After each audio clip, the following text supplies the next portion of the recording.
Sebagai yang kita maklum bahwa khitan bukan merupakan syariat baru. Pelaksanaannya telah dimulai sejak zaman Nabi Ibrahim alaihi salam. Dijelaskan dalam ayat 124 surah Al-Baqarah, wa izibtala Ibrahim rabbuhu bikalimatin fa'atammahun.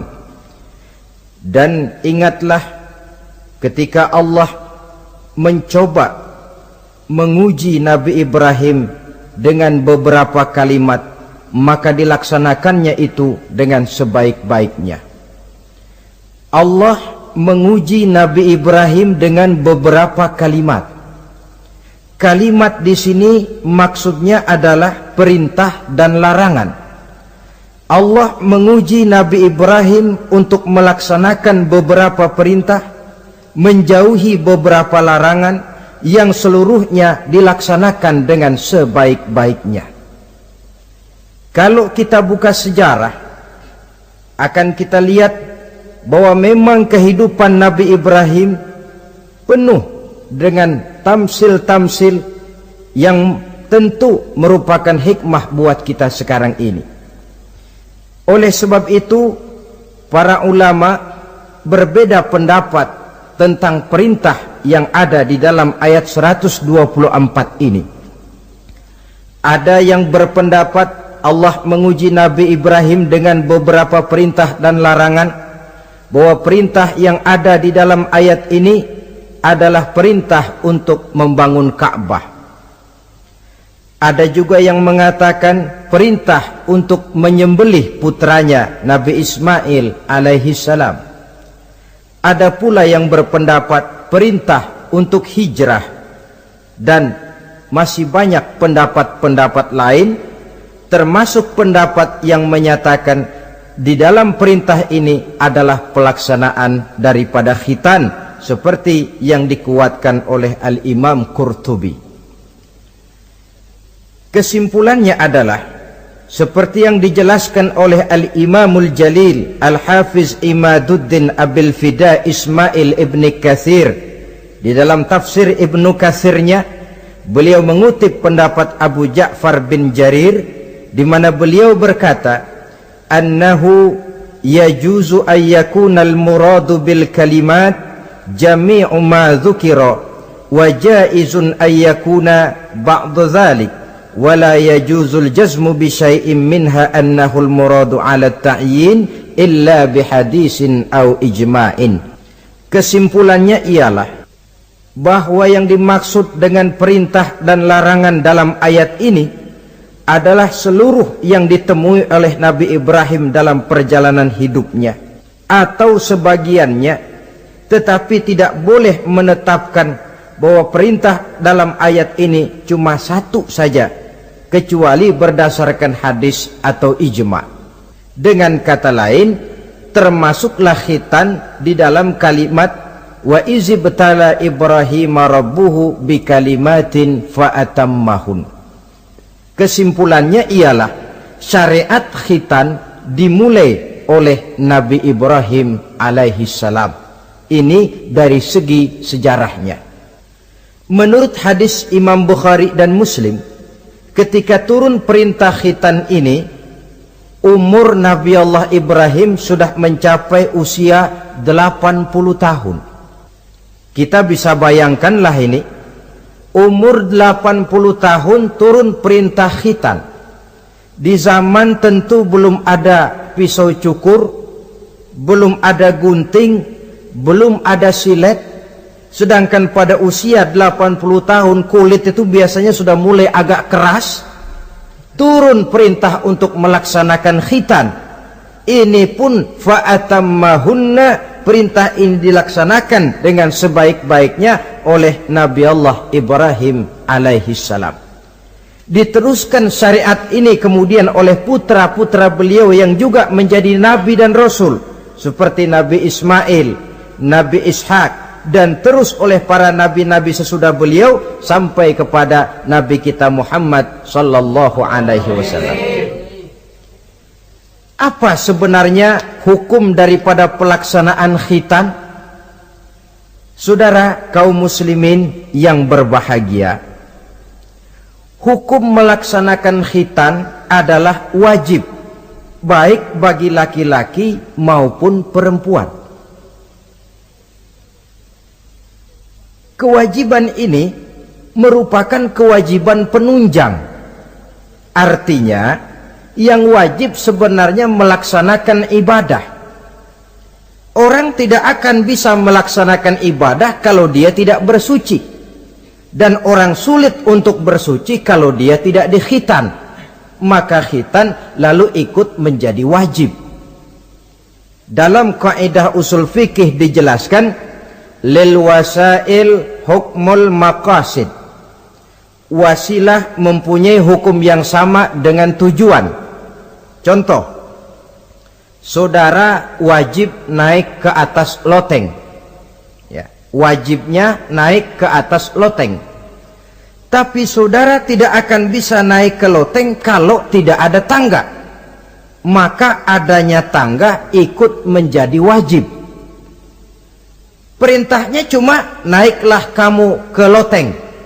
Tidak ada perintah carilah tangga. Tapi lalu dalam proses pelaksanaannya kita tidak akan bisa naik ke loteng kalau tidak ada tangga. Maka adanya tangga ikut menjadi wajib. Allah memerintahkan kita, dirikanlah solat, wuduklah kamu, bersucilah kamu. Kita tidak akan bisa bersuci kalau tidak dikhitan. Maka khitan itu ikut menjadi wajib hukumnya. Bisa juga dengan kaidah ma la yatimmul wajib illa bihi fahuwa wajib. Suatu pekerjaan yang tidak akan sempurna tanpa sesuatu hal lain, maka sesuatu hal lain itu ikut menjadi wajib juga adanya. Kita tidak akan bisa naik ke atas loteng kalau tidak ada tangga, maka adanya tangga itu ikut menjadi wajib. Di dalam kitab Ghayatul Bayan ala Zubadi bin Ruslan dijelaskan, wal khitanu wajibun ala dzakari wal unsa. Dan khitan itu wajib hukumnya bagi orang Islam laki-laki maupun perempuan, libalighin akilin muhtamilin lahu, yang sudah balik, berakal dan sanggup menahan rasa sakit, satira binasbi kamratin qata'a wahiyal kulfatu minadz zakari wal ismu binasbihi aidan min unsa, yaitu memotong kulit kamrah yang menutupi daripada zakar seorang laki-laki. Adapun bagi perempuan, memotong asal nama potong, tidak seperti halnya laki-laki. Sebab apa? Sebab kulit yang dipotong yang disebut kulfah itu menghalangi orang daripada beristinja secara sempurna. Nah, kalau istinjanya sudah tidak sempurna, maka wuduknya tentu tidak sah. Kalau wuduknya tidak sah, maka sholatnya pun juga ikut jadi tidak sah. Oleh sebab itu, bagi laki-laki merupakan dosa besar kalau dia tidak berkhitan. Ini menurut pendapat Imam Ibnu Hajar. Sedangkan bagi perempuan, karena tidak dikhitannya itu tidak menghalangi istinjanya, tidak merupakan dosa besar. Hanya saja berdosa tidak mengikuti syariat yang diteruskan dari Nabi Ibrahim oleh Nabi kita Muhammad sallallahu alaihi wasallam. Saudara-saudara, ini sekelumit tentang sejarah dan hukum daripada pelaksanaan khitan. Nah, sekarang kita lanjutkan dengan apa hikmah yang bisa diambil daripada pelaksanaan khitan dalam kerangka pembentukan pribadi muslim. Hikmah yang pertama, kalau setiap muslim ditanya kepengen punya anak macam apa, saya yakin jawabannya pasti sama, kepengen punya anak soleh. Betul apa betul? Betul. Apa ada di sini yang kepengen punya anak jadi garong? Tidak. Saya kira jangankan kita yang insya Allah termasuk orang baik-baik, orang yang tidak baik saja tidak pengen kok anaknya tidak baik. Maling saja tidak pengen anaknya jadi maling. Copet saja tidak kepengen anaknya jadi copet. Dia masih bisa bilang sama anaknya, "Nak, bapakmu sudah kadung jadi maling, kamu jangan nurunin." Itu yang ketahuan malingnya. Maling saja tidak pengen kok anaknya jadi maling, apalagi yang bukan maling. Tapi anak yang soleh ini, saudara, bukan proses yang sekali jadi. Anak soleh tidak akan muncul dengan simsalabim. Anak soleh tidak muncul dengan slogan. Prosesnya sudah diawali oleh pribadi sang calon bapak dan calon ibu daripada anak itu. Itulah sebabnya untuk mendapatkan anak yang soleh ada dua usaha yang harus dilaksanakan. Pertama, usaha zohir, artinya usaha yang kelihatan oleh pandangan mata. Apa saja yang termasuk usaha zohir ini? Pertama, pribadi calon bapak dan calon ibunya. Kalau bapaknya ahli sujud, ibunya gemar hadir di majelis taklim, meresap ke dalam kepribadian anak, ikut membentuk dirinya. Sifat-sifat yang baik ini diharapkan akan menurun kepada si anak. Pribadi calon bapak dan calon ibu. Sebab ma fil aba fil abna. Bagaimana kebiasaan orang tua, begitulah anak. Kata pepatah, kalau bapak kencing berdiri, jangan heran anaknya kencing kabur. Kalau bapaknya bangun pagi jam 8, insya Allah anaknya jam 9. Jangan berharap anak mau sholat subuh. Kenapa? Bapaknya kasih contoh macam itu. Lalu suasana di rumah tangga, termasuk yang dimakan, yang diminum, termasuk pakaian kedua orang tuanya, ikut membentuk proses anak yang soleh ini. Kita kan tahu Rasulullah Shallallahu Alaihi Wasallam bersabda di dalam hadisnya, "Inna ahadakum yujma'u khalquhu fi batni ummihi arba'ina yawman nutfah." Tiap kamu diciptakan Allah dalam rahim ibunya itu 40 hari nutfah. Nutfah itu maaf air kotor yang kalau ketemu di jalan kita jijik, dijual juga nggak laku, tapi kita berasal dari situ. Dan itu dihasilkan dari saripati makanan yang dimakan oleh sang calon bapak, sang calon ibu. Kalau calon ibu dan calon bapak senang memakan makanan yang haram, senang meminum minuman yang haram, maka itu akan melahirkan saripati makanan yang membentuk sperma yang dihasilkan dari makanan-makanan haram. Itu pun akan ada pengaruhnya dalam proses pembentukan anak yang soleh. Saya dulu berpikir, kenapa Islam ini kok kelihatannya sedikit-sedikit mesti ada doanya. Orang mau makan ada doanya, orang mau berpakaian ada doanya, berdiri di muka cermin berkaca ada doanya, sampai seorang istri mau bergaul dengan suaminya ada doanya.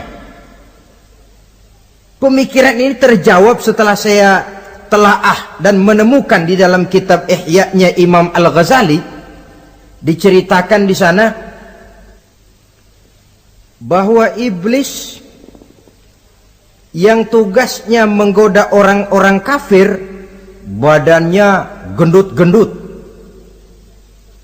sedangkan iblis yang tugasnya menggoda orang Islam badannya kurus, krempeng, ceking kayak morfinis. Satu hari ketemu di jalan, karena satu profesi, ngobrol. Ini iblis yang tugasnya menggoda orang kafir bertanya kepada iblis yang tugasnya menggoda orang Islam, badanmu kenapa kurus macam begitu? Kata yang menggoda orang Islam, bagaimana saya tidak mau kurus? Saya ini ditugaskan menggoda orang-orang Islam. Orang Islam itu kalau dia mau minum dia baca bismillah. Bismillah racun, saya nggak bisa ikut minum. Dia mau makan baca bismillah. Bismillah racun lagi, saya nggak bisa ikut makan. Dia mau tidur tarik selimut dia baca bismika Allahumma ahya wa amut, racun lagi aja. Saya nggak bisa tidur di selimut, terpaksa tidur di emper, mana keanginan. Dia mau bergaul sama istrinya, dia baca Allahumma jannibna syaitan wa jannibi syaitan fima razaqtana, racun lagi. Saya nggak bisa bantuin, cuma ngeliatin dari jauhan. Bagaimana nggak kurus makan hati? Kata iblis yang badannya gendut-gendut, untung benar saya menggoda orang kafir yang nggak ada bacaan apa-apanya. Dia makan, saya ikut makan. Dia minum, saya ikut minum. Dia tidur di selimut empuk, saya masuk ke dalamnya. Dia bergaul sama istrinya, dikit-dikit saya bantuin. Allah Karim ini, maaflah kalau sudah dibantuin iblis ini, jangan heran anak jadi sangar nantinya. Jadi sejak proses produksi awal, Islam sudah mengajarkan hal yang sedemikian rupa.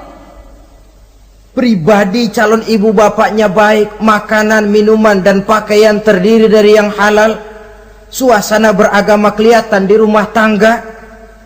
Ibu ahli sujud, bapak ahli sujud. Ini termasuk proses usaha yang zahir dari orang tua yang menginginkan anak yang soleh.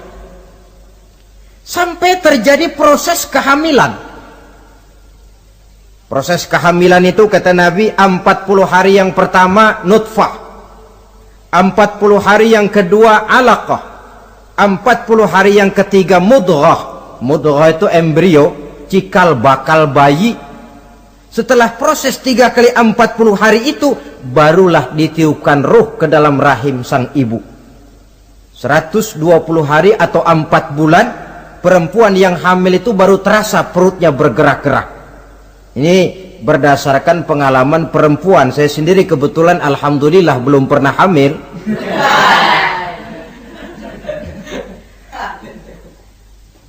Saudara-saudara, sampai usia kehamilan itu 7 bulan, ada tradisi yang disebut nujuh bulanan. Itu tradisi dilaksanakan baik, tidak pun tidak apa-apa. Tidak ada perintahnya memang, tapi juga tidak ada larangannya. Apalagi berkumpul orang membaca ayat-ayat Al-Quran, memohon doa dan sebagainya. Sebab pada kandungan 7 bulan ini, embrio sudah mengarah kepada bentuk positif dari wujud manusia. Di situ dibacakan surah Yusuf, surah Maryam, surah Tabarak, surah Waqi'ah, tafaul namanya, mengundang rasa optimis supaya membawa keberkahan kepada pribadi sang calon anak yang nanti akan lahir ini. Tapi jangan lupa orang tuanya mulai dengan soleh dulu. Jangan orang tuanya nggak mau sujud, nggak mau ibadah, istrinya hamil dibacain surah Yusuf supaya anaknya cakep kayak Nabi Yusuf. Begitu keluar anaknya kepalanya segi 4 kayak kaleng kerupuk. Apa surah Yusuf yang salah? Tentu saja orang tuanya yang tidak memulai kesolehan itu sendiri. Lalu usia kandungan 7 bulan ke atas, sang calon bapak mulai membantu-bantu istrinya. Kalau malam diusapi perut istrinya yang sedang hamil berat itu, sambil dibacakan surah Al-Insyirah, ya ngusap-ngusap sayang, bukan ngusap gemes. Alam nashrah laka sadrak wa wada'na anka wizrak allazi anqadha dhahrak, supaya Allah memberikan keringanan kepada kehamilan istrinya sampai kepada proses kelahirannya. Begitu sang jabang bayi brol lahir ke alam ini, sudah dicegat lagi oleh ajaran agama, diazankan. Diriwayatkan oleh Abi Dawud, kana Rasulullah sallallahu alaihi wasallam azana al-Hasan wal Husain fi uzunaihi al-yumna wa aqama fi uzunaihi al-yusra. Adalah Rasul mengazankan cucunya Hasan dan Husain di telinga kanan, mengkomatkan di telinga kiri. Bayi muslim lahir ke dunia dicegat dengan suara azan. Apa sebab? Bayi yang baru lahir ke dunia ini ibarat kaset kosong. Kalau kaset kosong dipakai merekam, daya rekamnya kuat. Maka bayi yang baru lahir ini, sebelum sempat dia dengar cintaku sedalam lautan Atlantik, belum sempat dia dengar gelas-gelas kaca, belum sempat dia dengar tembok derita,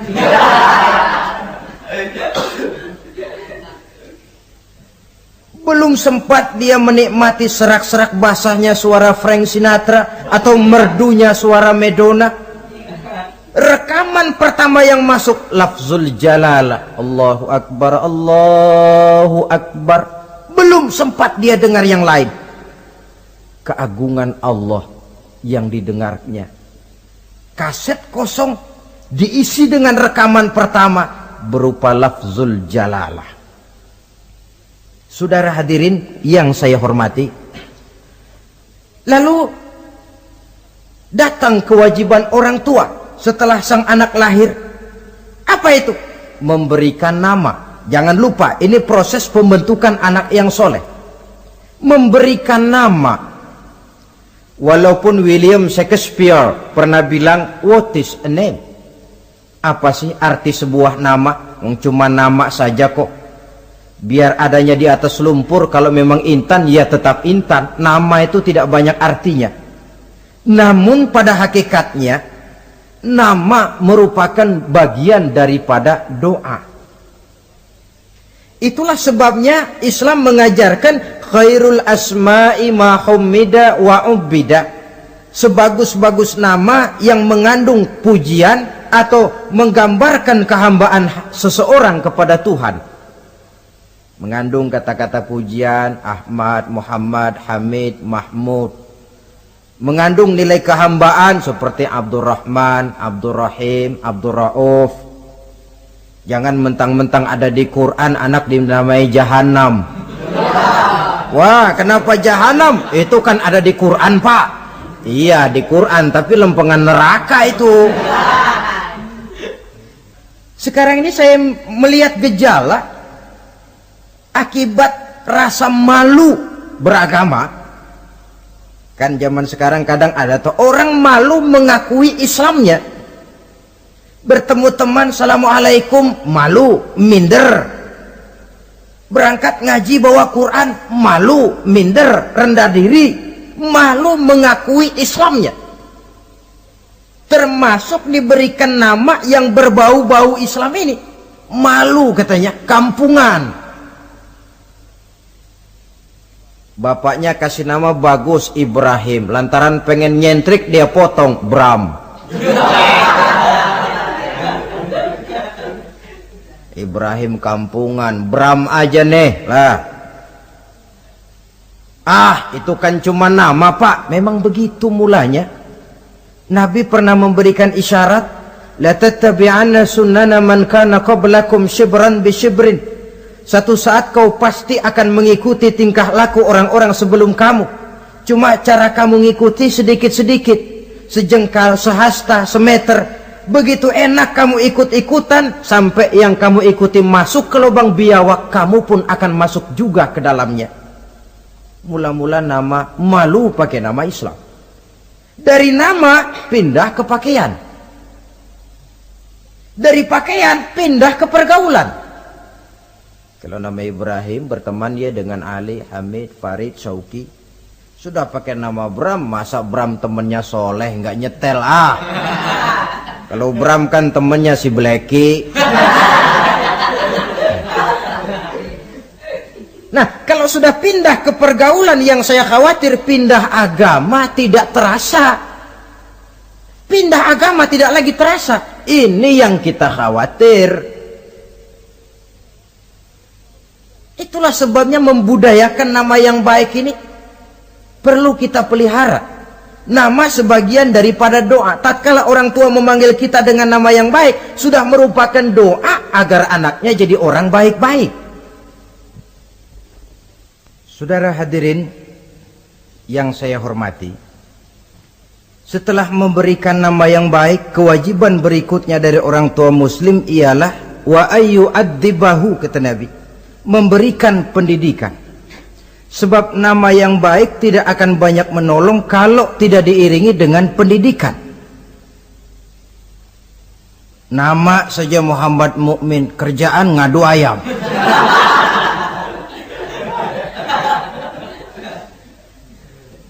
Nama yang baik tapi lantaran tidak diiringi dengan pendidikan, tidak akan banyak menolong. Nah, pendidikan ini dari mana dimulai? Dari rumah tangga. Al-bait madrasatul ula. Rumah tangga adalah sekolah yang pertama. Belum lagi anak kenal TK, ibtidaiyah, tsanawiyah. Yang dia kenal adalah rumah tangganya. Gurunya adalah ibu bapaknya. Dan proses mendidik anak ini tentu merupakan proses yang panjang, memerlukan pengorbanan dari kedua orang tuanya. Namun prinsip lebih baik sekarang orang tua berkorban daripada menjadi korban. Kalau orang tua tidak mau berkorban untuk mendidik anaknya, percayalah pada suatu saat dia akan jadi korban, dilawan oleh kebrutalan anaknya sendiri. Biarlah kita orang-orang tua ini peras keringat banting tulang, pergi pagi pulang sore, kaki jadi kepala, kepala pun jadi kaki, untuk satu cita-cita agar anak-anak kita kelak lebih baik daripada kita sekarang ini. Mendidik.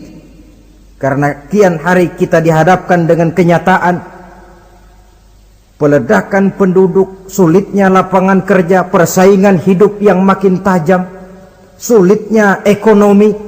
Kalau anak kita tidak bekali dengan pendidikan, dia akan tersudut di pojok-pojok kehidupan untuk lebih banyak cuma jadi penonton daripada pemain di dalam kegiatan kehidupan ini.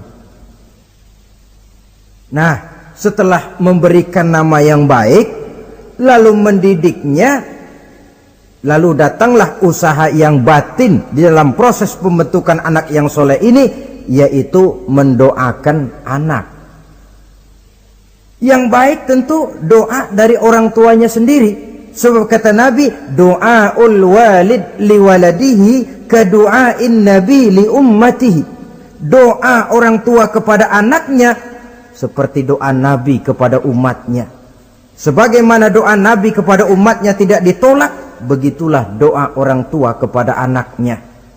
Di keheningan malam, si orang tua ini sering bangun, tahajud, sujud dia di hadapan Allah dengan menitikkan air mata, memohon doa dengan doanya Nabi Allah Ibrahim, Rabbi habli minas salihin. Ya Allah, berikan kiranya saya anak yang soleh. Nabi Ibrahim tidak minta anak pintar. Nabi Ibrahim tidak minta anak yang tampan. Nabi Ibrahim tidak minta anak yang kaya dan punya kedudukan tinggi. Yang beliau minta, Rabbi habli minas salihin. Ya Allah, berikan saya anak yang soleh. Kelihatan ini ketika beliau punya anak bernama Ismail. Lalu turun perintah Allah, hai Ibrahim, potong leher anakmu Ismail. Nabi Ibrahim bermusyawarah, Ismail, saya apa? Allah memerintahkan saya untuk menyembelih leher kamu. Menurut pendapatmu bagaimana, mimpiku ini laksanakan atau tidak? Apa jawab Nabi Ismail? Ini bukti doa anak soleh. Abah, kalau memang itu benar perintah Allah, laksanakan Abah. Ya abati fa'al ma tu'mar satajiduni insyaallah minas sabirin. Kalau memang itu perintah Allah, Abah, laksanakan, potong leher saya. Anak soleh. Kalau cuma anak pinter tapi enggak soleh, mungkin jawabannya enggak begitu. Nak, bapak disuruh Allah menjelmelih leher kamu. Bagaimana nak, laksanakan jangan. Mungkin dia akan jawab, kenapa saya pak? Bapak aja potong yang udah tuaan.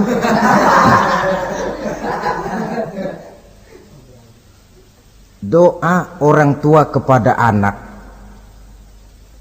atau boleh juga doa orang lain yang diyakini kesolehannya oleh orang tua tadi.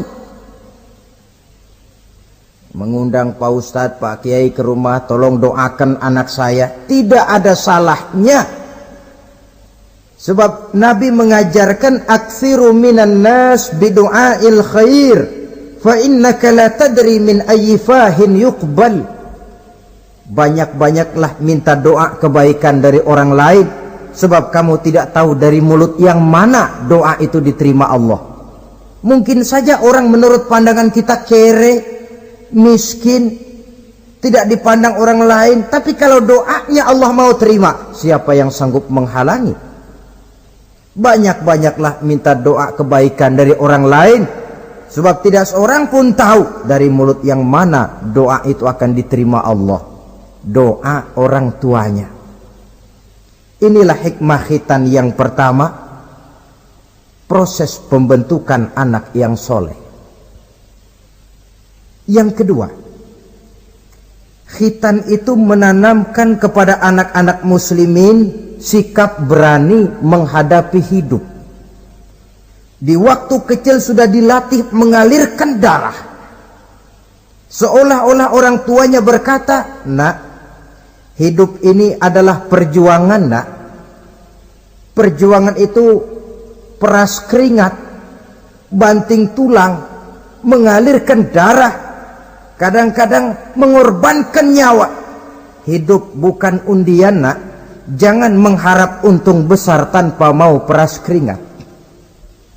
Berani hidup artinya berani menghadapi segala resiko yang ada di dalam hidup. Di zaman sekarang banyak orang yang takut menghadapi hidup. Pakaian mau bagus, makan mau enak, hidup mau terpandang dan dihargai orang, tapi kerja keras tidak mau. Paling-paling istilah orang maunya cuman hardolin. Hardolin itu bahasa Jerman, artinya dahar modal ulin. Santai. Ini kan takut menghadapi hidup, atau melihat bahwa stres hidup begitu tinggi, lalu mengundi-ngundi hidup.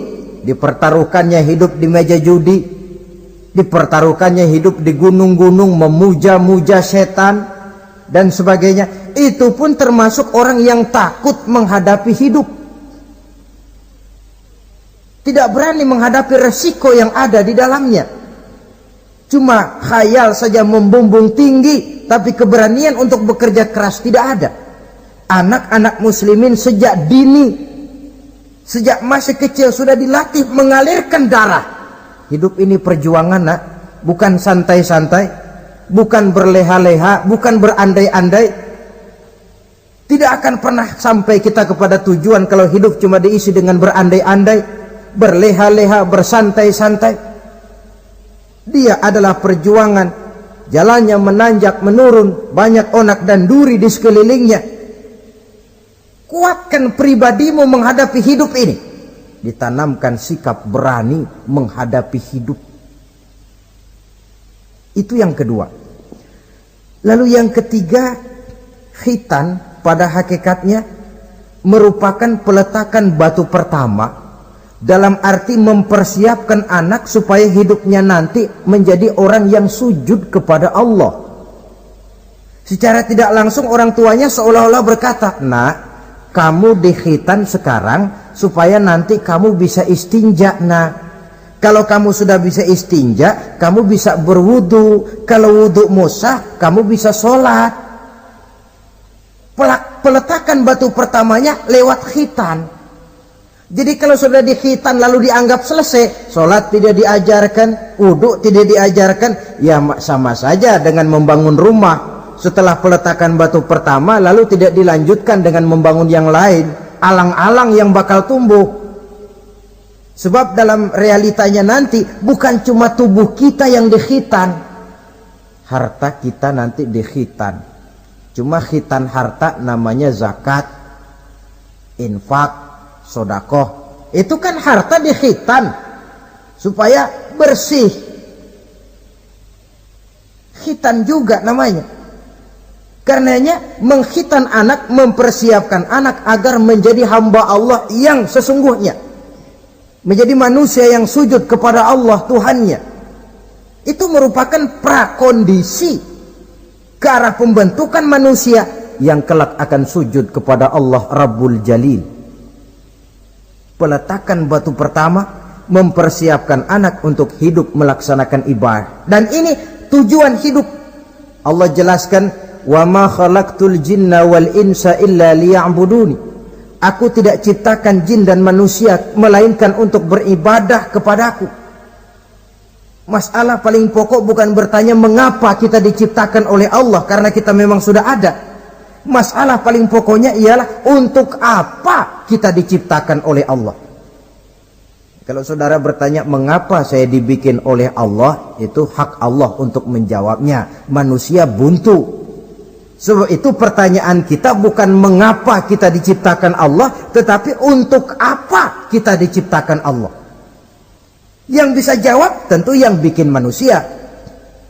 Seperti juga kita tanya, Pak, untuk apa Bapak bikin bangku? Yang bisa jawab pasti ya yang bikin bangku toh.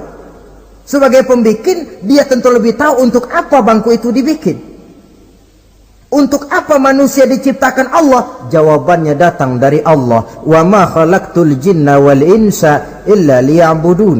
Aku tidak menciptakan jin dan manusia kecuali untuk melaksanakan ibadah kepadaku. Ini rupanya tujuan penciptaan manusia, agar kita menjadi orang-orang yang hidup melaksanakan ibadah dalam pengertian yang seluas-luasnya. Sejak ibadah pribadi yang langsung antara kita dengan Allah, seperti sholat, puasa, zakat, haji, sampai kepada ibadah yang tersalur melalui kehidupan bermasyarakat. Umpamanya membangun, memelihara kesehatan, menjaga keamanan di kampung, yang kalau kita niatkan untuk mencapai ridho Allah, insya Allah itu akan bernilai ibadah. Tujuan penciptaan manusia ternyata tidak lain untuk melaksanakan ibadah. Prestasinya di hadapan Allah bergantung kepada sampai sejauh mana nilai ibadah itu dilaksanakannya. Ini yang ketiga. Yang keempat, hikmah daripada khitan itu dari sisi orang tua, menempatkan perintah Allah di atas perasaan dan kepentingan pribadi. Ada enggak orang tua yang enggak sayang sama anaknya? Semua orang tua sayang kepada anaknya. Jangan anak sampai dipotong mengalirkan darah. Anak main saja, main layang-layang, jatuh, pulang kakinya berlumur darah, sudah ribut orang tuanya. Kenapa nak? Kenapa sayang? Kenapa raja? Aduh, raja lah kita. Tapi ini perintah Allah. Perasaan pribadi, kepentingan pribadi kalah oleh perintah Allah. Ini mestinya watak seorang muslim. Kalau sudah begitu perintah Allah, begitulah kita laksanakan. Soal keberatan pribadi, perasaan pribadi, kepentingan pribadi, nomor belakang. Yang penting perintah dilaksanakan. Cobalah kalau khitan itu, anak yang begitu kita sayangi pada umur sedang lucu-lucunya, dipegangi dia, lalu dikhitan. Kadang dia menangis, mengalirkan darah, sakit dia 2-3 hari belum bisa berjalan dan bermain dengan teman-temannya. Tapi ada rasa luas dalam hati orang tua. Kenapa? Alhamdulillah ya Allah, perintahmu sudah saya laksanakan. Perasaan pribadi itu ditekan oleh perintah Allah. Perintah Allah di atas perasaan dan kepentingan pribadi. Kalau perasaan ini sudah kita miliki, itu pertanda nilai iman kita sudah mapan. Tidak cuma dalam khitan, dalam berbagai perintah agama. Hari Jumat berangkat kita dagang. Begitu 11:30 mendadak banyak yang beli, laku lagi. Sudah kedengaran suara azan, hayya 'alas shalah, hayya 'alal falah, pembeli makin banyak. Disitulah barometer iman kelihatan. Terusin ngelayani pembeli dan dapat untung banyak, atau perintah Allah yang sudah memanggil-manggil itu. Kalau perintah Allah di atas perasaan dan kepentingan pribadinya, dia akan tinggalkan dagangan itu, dia akan bergegas menuju panggilan Allah. Saudara hadirin yang saya hormati, jadi perintah khitan ini mendidik setiap muslim agar perintah Allah berada di atas perasaan dan kepentingan pribadi. Hijau kata Allah, hijau kata kita. Putih kata Allah, putih kata kita. Ke barat kata Allah, ke barat kita melangkah. Ke timur perintah Allah, ke timur kita berjalan. Nyatanya kita ini sering paradok. Ke kulon kata Allah, ngetan kita berangkat. Ngalor perintah Allah, ngidul kita jalan. Putih kata Allah, hijau kita bilang. Paradok. Kenapa? Berpadu segala macam perasaan dan kepentingan dalam kehidupan kita yang kadang mengalahkan kepentingan agama, kadang mengalahkan kepentingan umat, mengalahkan kepentingan orang banyak. Tidak itu yang dididik di dalam pelaksanaan khitan ini. Ini yang keempat.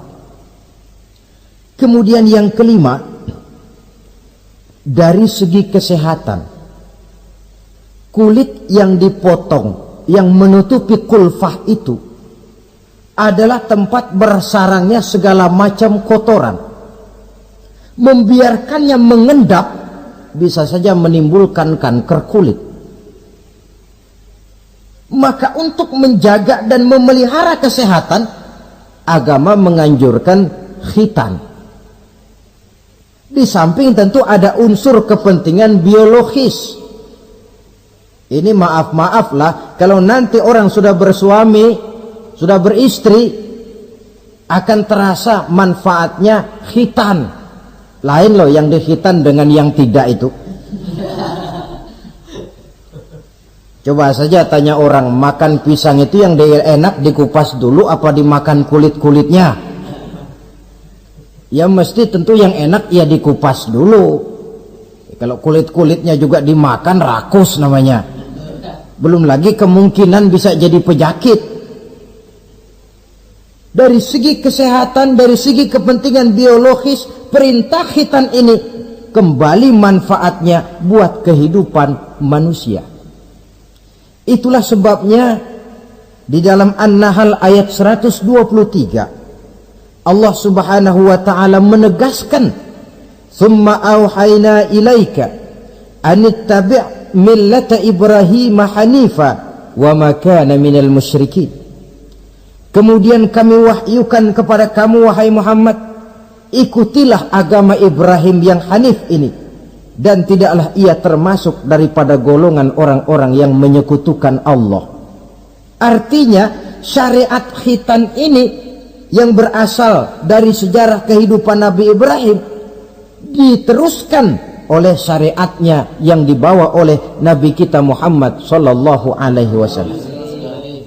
Maka kalau ayat menjelaskan inna dina indallahil Islam, agama yang diridhoi Allah itu cuma agama Islam.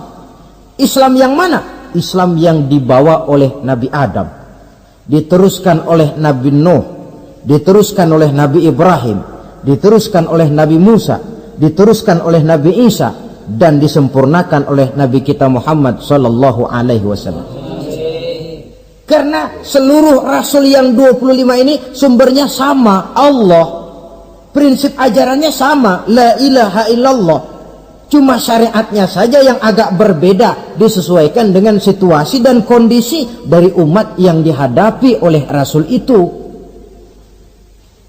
Nabi Sulaiman misalnya ada sholat, tapi sholatnya Nabi Sulaiman tidak pakai ruku dan tidak pakai sujud, berdiri saja.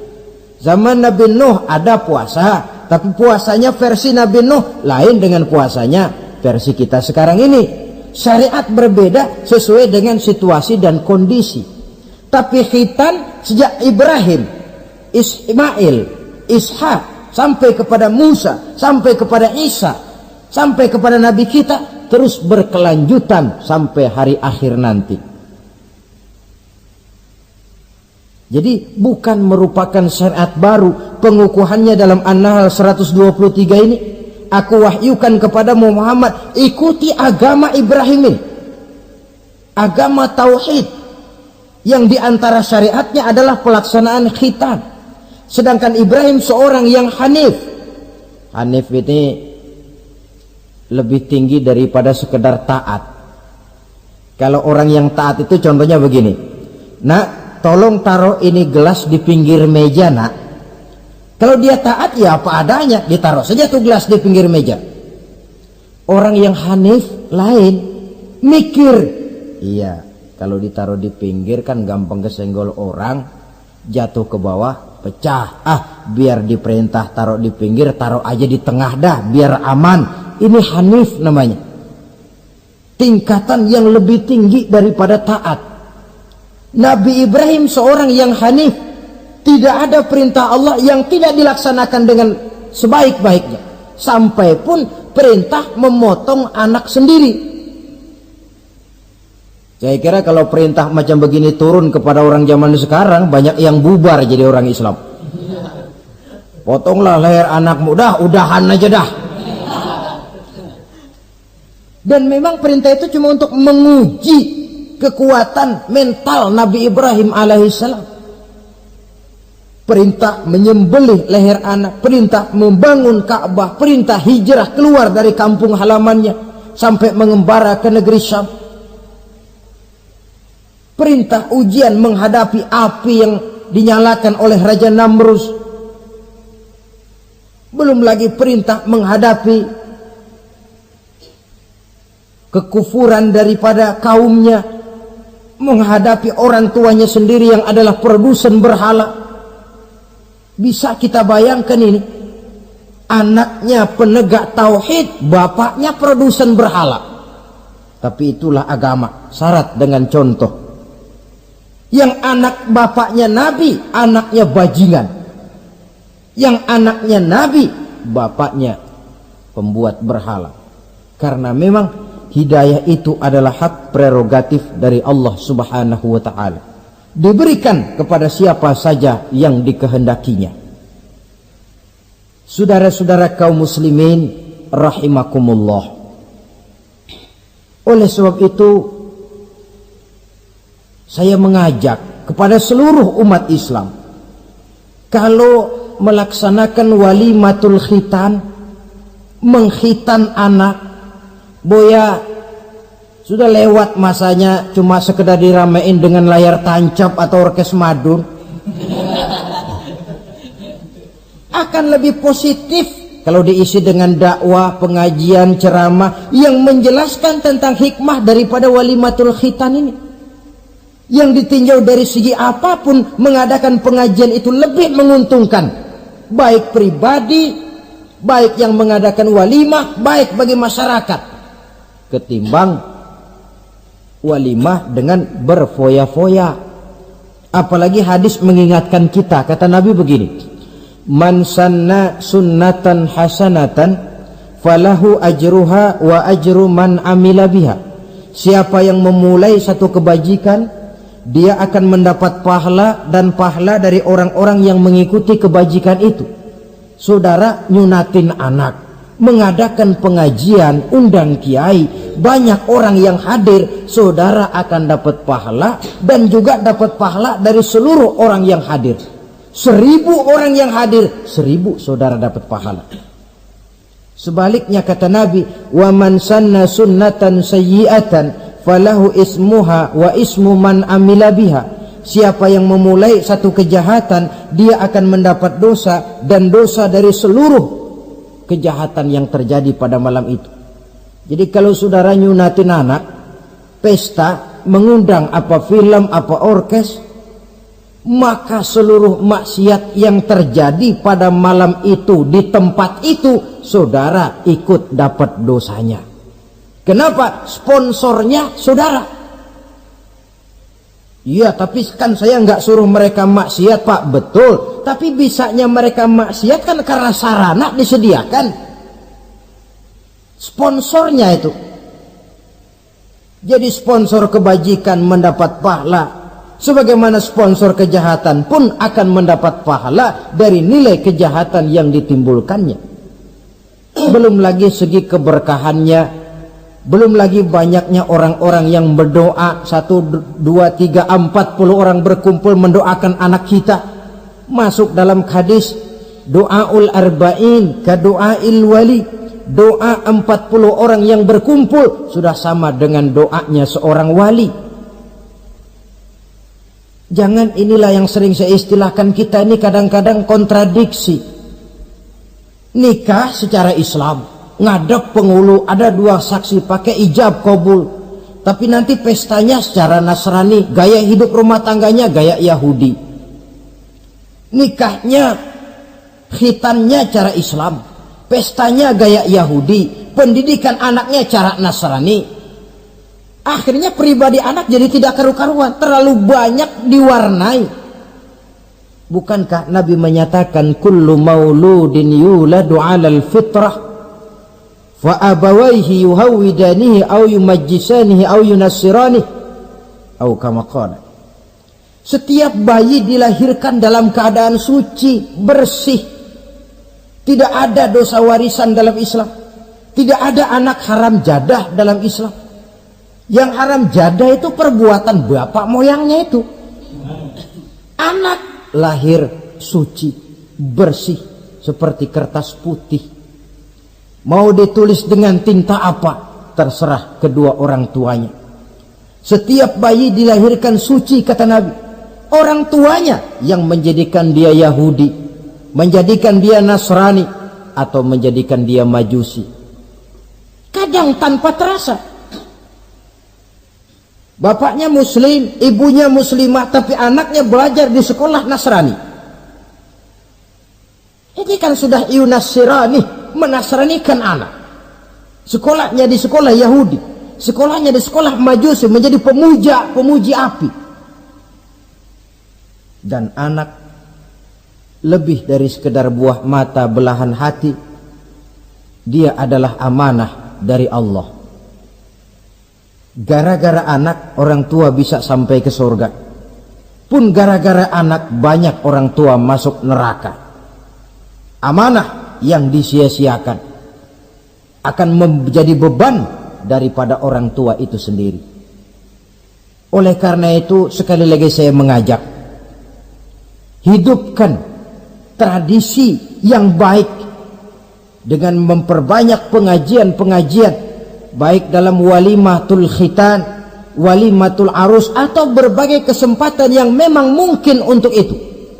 Makin banyak dakwah dan pengajian, insya Allah makin terasa akibat positifnya bagi masyarakat, agama, bangsa, dan negara yang kita cintai ini. Nah, saudara, inilah selintas tentang khitan pada pertemuan kita kali ini. Mudah-mudahan ada hikmahnya. Terima kasih banyak atas segala perhatian. Mohon maaf atas segala kekurangan. Usikum wa nafsi bitaqwallah. Aqulu qawli hadza fa astaghfirullahal azim li wa lakum. Wassalamu alaikum warahmatullahi wabarakatuh. Waalaikumsalam warahmatullahi wabarakatuh.